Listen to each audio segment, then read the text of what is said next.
American due process of law. In America, what is due process of law? And the reason why I say American due process of law is because while due process hails back to the time of the Magna Carta, over the centuries, different countries and different jurisdictions have taken their own approach to what they considered due process of law. It is a simple proposition that individuals must be afforded certain legal rights when they are being prosecuted from the state. It has evolved from that to apply to all cases, but more importantly to criminal cases that involves the state going after an individual. In America, the Seventh Amendment preserves the person's right to civil trials. Then the 14th Amendment requires that state also follow the baseline protections of the federal due process of law line of inquiry. And the Fourth, Fifth, and Sixth Amendments, which is applied to the states by way of the 14th Amendment, spell out required legal processes that must be afforded to anybody being criminally prosecuted by the state actor, whether that be federal or state.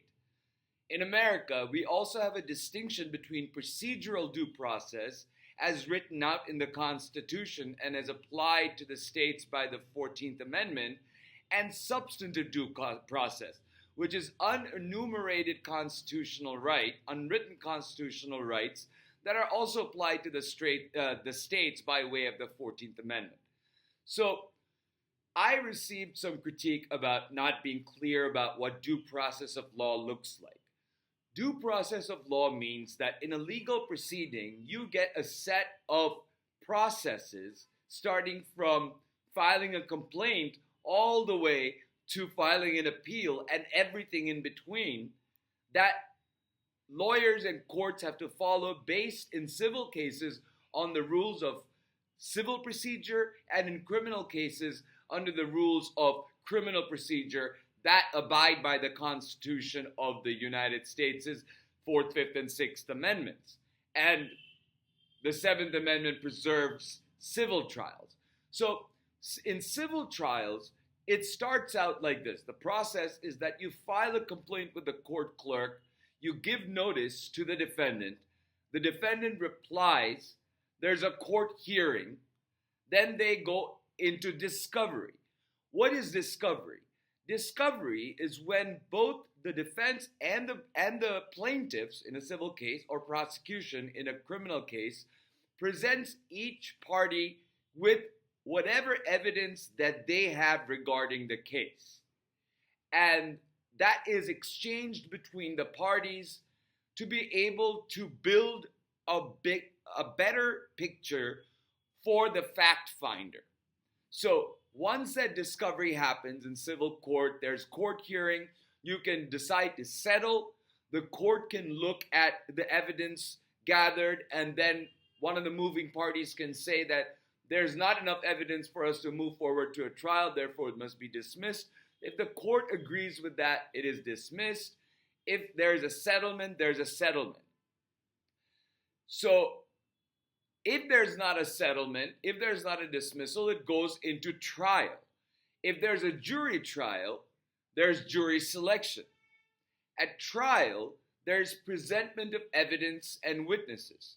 The judge is the arbiter of what evidence comes in for the determination of the trial and determination of the facts based on rules of evidence. Then the opposing parties have the right to cross-examine their opposing witnesses. And then the jury or the judge, depending on if it's a bench trial, which is judge, or a jury trial, which the defendant gets to pick, there will be a verdict. And the verdict is either the defendant is liable or not liable, and then there's an appeal from that. So that's the civil procedural, basic, very short summary of how civil procedure goes. There are a lot of steps there that I've not mentioned. There are a lot of pre-trial processes. Then there are trial processes. And They are nitty-gritties, but generally speaking, I gave you a basic skeletal framework of civil due process. Now, in criminal due process, it's governed by the rules of criminal procedure, as I said. A finding of probable cause leads to an arrest. A grand jury finding of inquiry based on preponderance of the evidence results in an indictment or not. If there is no indictment, then the case goes away and the defendant is not liable. If the grand jury finds that there's enough evidence in front of them to indict, then there's an indictment. You have, under the due process of law provisions, the right to counsel that attaches and the right to speedy trial that attaches when you go into between indictment and trial. Then there's the pretrial process. Determine if it's a trial by jury or judge. It's the defendant's choice. If it's a jury, then it goes into jury selection. Then there's discovery. Like I said, discovery is both parties exchanging whatever information they have on that particular matter with each other. With criminal cases, there's such a thing called a Brady violation. So the Brady law says that the government is required to turn over to the defense any exculpatory evidence or any evidence that would acquit the defendant or mitigating circumstances that will lower the culpability of the defendant. They are required by Brady to turn that over to the defense. If they don't turn that over to the defense can object to it, and that may be the impetus for ending the trial right there and ordering for a new trial, or just not having the trial at all because the exculpatory evidence renders the defendant innocent. So let's say there's no evidentiary problems there and the Brady thing is fine. Then there's evidentiary hearings if needed to determine whether certain evidence can come in based on whether it is probative, means it proves something, or whether it is prejudicial. So the balance of whether the evidence is more probative or more prejudicial towards the defendant determines whether that evidence can come in or not. If it is more probative and not as prejudicial, then it is generally allowed in. And if it is prejudicial, then the judge decides that it's not allowed in. Then there's a trial, or there's a plea, or there's a dismissal, depending on the circumstances. If there's a trial, then there's a right to face your accuser and present witnesses on your own behalf. There's a finding of fact that happens by jury or judge, depending on who the defendant picks. Then you face your accuser. The finding of fact, there's prosecution and defense present evidence and witnesses. Judges decide what is allowed, like I said, based on the rules of evidence. There's cross-examination of opposing witnesses. Jury or judge decides on the basis of the facts and the law whether there's guilt or no guilt. Then there's a verdict, and based on the verdict, there goes into the appeal process. And there are also rules of appellate procedure that govern how appeals are to be handled. And in civil procedure, there are rules how you can appeal even before a case gets started or during the time the case gets started, called an interlocutory appeal, which takes up a matter to the appellate court that would be dispositive for the trial case if this particular issue was resolved. And this issue cannot be resolved after the trial happens, because then it would render this particular issue moot, or it would be a waste of the court's time, on the other hand, to go through the trial process knowing that this interlocutory appeal issue will likely dismiss the case against the defendant to begin with. So That's procedural due process of law. And that's again a very skeletal understanding of how due process of law works.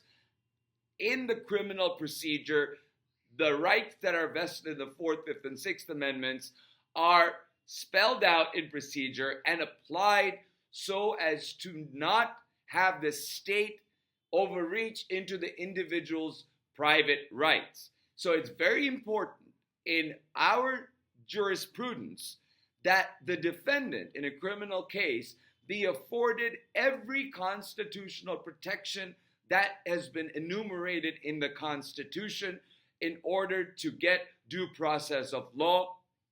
And without that, your holding and your legal proceedings are illegal. Mind you, immigration courts are not Article 3 courts. They're Article 1 courts that enforce immigration law. So that procedure is a whole lot different than this Article 3 court basic structure for federal courts. And state courts have different procedures as well, but they have to follow the baseline requirements of the federal Constitution. They cannot deny the basic protections provided in the Fourth, Fifth, and Sixth Amendments. And if they do, that would be unconstitutional and be grounds of dismissal for the case. Now, in American jurisprudence, there is such a thing called the substantive due process of law. It is unwritten constitutional rights that emanate from the Bill of Rights but are not explicitly written. They form, according to Supreme Court dicta, a penumbra of rights that are implicit in the concept of ordered liberty with deep roots in American history and tradition. If deeply rooted and implicit in the concept of ordered liberty, and that sentence, implicit in the concept of ordered liberty and deeply rooted in American history and tradition, is a judicial inquiry that the judges make. And then if there is that right that is implicit and deeply rooted, then the court has to give it the highest level of protection, which means that the law by the state has to have a compelling interest and a narrowly tailored law in order to circumscribe that particular right. And if they don't have a compelling interest, and if the law is not narrowly tailored and very, very specific, then that right wins, and the lack of compelling interest causes the state's case to go away. The state loses in that case. Mind you, this substantive due process rights come into play when the state is encroaching on individual rights, and individual rights that are unenumerated in the Constitution. So, on the basis of whether the court determines if it's deeply rooted in the history and tradition of America, and whether it is implicit in the concept of ordered liberty, and if it is, however the court determines those philosophical terms, it gets the highest protection. If the court thinks that it is not the highest protection, but it is an important individual liberty, but it's not a fundamental liberty interest, then the law has to be substantially related to further an important government interest. So it's a little bit more relaxed from the government, that the government has to show that it has an important government interest, and the law that they have drafted and passed is substantially related to that. Now, if the court determines that the right being contested is not a fundamental right at all, which they, I believe, incorrectly did in Dobbs, even then, even when it is a low-level liberty interest, the lowest standard of constitutional inquiry applies, where the law remains in place if it is rationally related to a legitimate state interest. So, when it comes to the issue of reproductive freedom, a woman's right to choose whether or not to terminate their pregnancy, Dobbs took that from being a fundamental right that gets strict scrutiny, for which states have to have narrowly tailored, and they need to have a compelling interest in stopping the abortion from happening.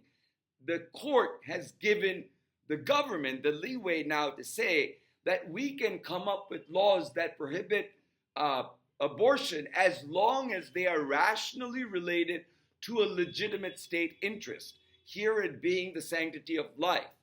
But that's why you will see a lot of times, if there is an absolute bar of abortion in states, that often does not fly when it gets to SCOTUS, even under Dobbs, because Dobbs will apply the reasonable basis test. And if it's an absolute abortion ban, then that would include ban on abortion caused by rape, incest, and that risks substantially the health of the mother more than the health of the fetus.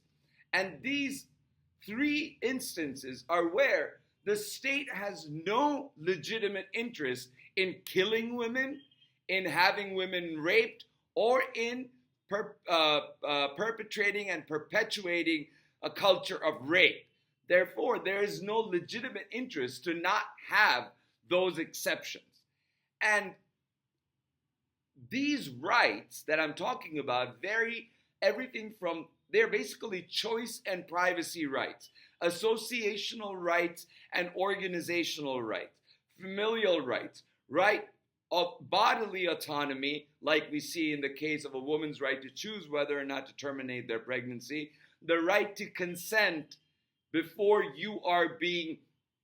your bodily autonomy is somehow intruded by the state. Then you have associational rights that involve your right to speech, where you go and speak, who you associate with when you speak. These are rights that emanate from the Bill of Rights, but are not enunciated in the Bill of Rights. So they have in them intrinsic elements of privacy and choice, which the Bill of Rights provides, which gives, along with its deeply rooted history and tradition in America, as well as implicit in the concept of ordered liberty, those rights that have been in American society but without constitutional protection, like having a family, like starting a business, or buying a property. Those are property rights. Then you get the right to privacy. Bodily autonomy is the biggest right to privacy thing that I can think of. Right to marriage is also a right that is deeply rooted in American history and tradition and implicit in the concept of ordered liberty. But the question comes up with same-sex marriages. The issue is not of marriages. If you look at it overarchingly, marriage is a deeply rooted right. But is same-sex marriage also the same because marriage is deeply rooted? That is a question that this court may take up if it were thinking about overturning Oberfeld v. Hodges, which gives same-sex couples the right to marry. So this is due process of law, very briefly, in the United States.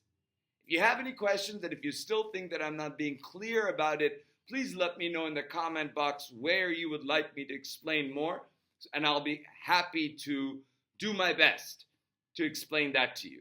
With that said, thank you so much for listening, and please remember to like, share, and subscribe, and I'll talk to you soon.